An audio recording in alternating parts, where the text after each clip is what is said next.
ఇంత మునుపు కూడా నేను ముఖ్యమంత్రిగా ఉండి అనేక కార్యక్రమాలు చేశాను, కానీ ఈసారి మాత్రం 4 కార్యక్రమాలు ప్రత్యేకంగా చేస్తున్నాను.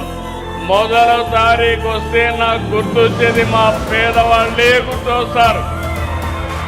నేను ఒక్కడే గుర్తుపెట్టుకుంటే లాభం లేదు.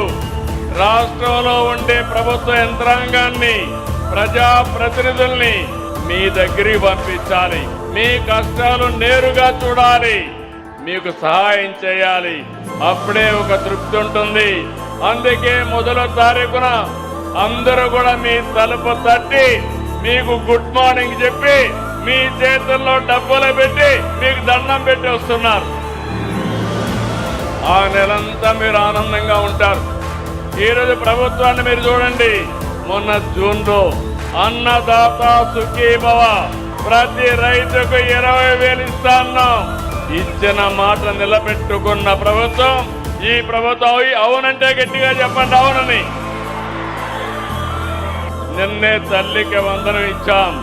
మా ఆడబిడ్డలకి ఎక్కడికి పోవాలన్నా ఎవరి అనుమతి అవసరం లేదు, సేఫ్గా వచ్చే అవకాశం కల్పించాం.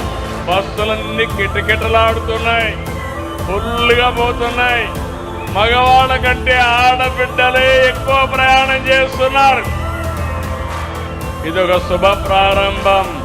ఇంకో పక్క వంట చేసుకోవడం కూడా కష్టం లేదు. మీకు 3 సిలిండర్లు ఉచితంగా ఇస్తున్నా. రేపు రాబోయే రోజుల్లో మీ ఇంటి పైన మీరు సోలార్ పెట్టుకొని పైన కరెంటు, కిందన ఏసీ కావాలంటే ఏసీ కూడా పెట్టుకునే ఏర్పాటు వస్తుంది.